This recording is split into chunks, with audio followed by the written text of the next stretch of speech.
ওয়াকফ হলো ইসলামী দানের একটি প্রাচীন ব্যবস্থা। ওয়াকফ বোর্ডের পরিচালনা মুসলমানদের দ্বারাই হওয়া উচিত। গত কয়েকদিন আগে ভারতের পার্লামেন্টে মুসলিম ওয়াকফ সংশোধন বিল 2025 নামে একটি আইন পাশ করা হয়।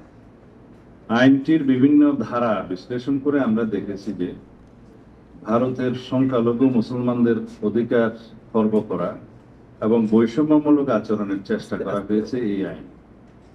ভারতে মুসলমানরা এবং বিভিন্ন মুসলিম সংগঠন এই বিলকে অসাংবিধানিক রাজনৈতিক উদ্দেশ্য প্রণোদিত বলে প্রতিক্রিয়া ব্যক্ত করেছেন। ওয়াকফ হলো ইসলামী দানের একটি প্রাচীন ব্যবস্থা।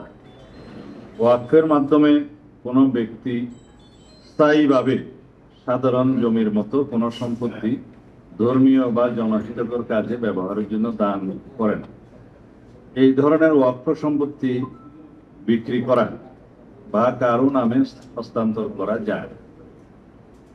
ভারতের জনসংখ্যা অর্থাৎ প্রায় 20 কোটি মুসলমানদের ধর্মীয় ঐতিহ্য, অধিকার, সংস্কৃতি ও স্বার্থ বিরোধী এই আইনকে অপব্যবহারের যথেষ্ট সুযোগ রয়েছে, যা ইসলামী ধর্মীয় প্রতিষ্ঠানসমূহের পরিচালনার ক্ষেত্রে ব্যাপক বিপর্যয়কর পরিস্থিতি সৃষ্টি করতে পারে। ভারতে ওয়াকফ বোর্ডগুলোর অধীনে প্রায় 10 লক্ষ একর সম্পত্তির মধ্যে অধিকাংশই ব্যবহৃত হয় মসজিদ, মাদ্রাসা, কবরস্থান ও এতিমখানার মতো জনকল্যাণমূলক কাজে। নতুন আইনে পরিচালনা বোর্ডে অমুসলিম সদস্যদের অন্তর্ভুক্তির বিষয়টি বিতর্কের সৃষ্টি করেছে, যার ফলে মুসলিম নাগরিকদের সাংবিধানিক অধিকার ক্ষুণ্ণ হতে পারে।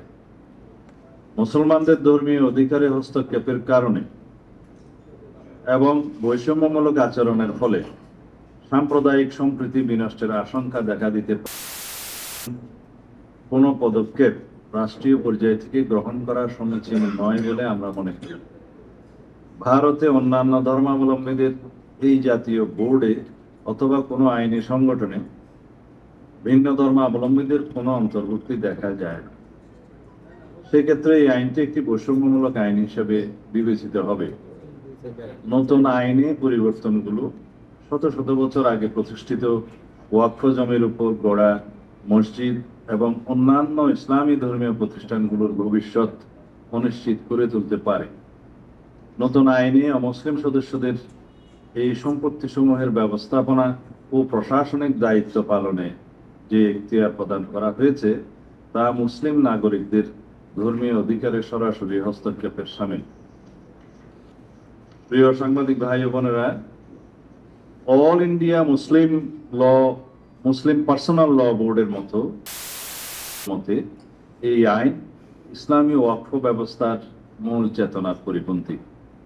তাদের মতে ওয়াকফ বোর্ডের পরিচালনা মুসলমানদের দ্বারাই হওয়া উচিত। তারা একে মুসলিম নাগরিকদের ধর্মীয় অধিকারে সরাসরি হস্তক্ষেপের শামিল বলে অভিমত দিয়েছেন। ভারত একটি বৃহৎ গণতান্ত্রিক রাষ্ট্র। বৃহৎ গণতান্ত্রিক রাষ্ট্রে সকল ধর্মাবলম্বী নাগরিকদের ধর্মীয় অধিকার রক্ষায় রাষ্ট্রের অভিভাবকত্বের ভূমিকাকে সমুন্নত রেখে উক্ত আইনটি ভারত সরকার পুনর্বিবেচনা করবে, আমরা এই আশাবাদ ব্যক্ত করছি। আঞ্চলিক সাম্প্রদায়িক সম্প্রীতি বজায় রাখতে এই পদক্ষেপ একটি ঐতিহাসিক ভূমিকা পালন করবে বলে আমরা মনে করি। আপনাদের সকলকে ধন্যবাদ।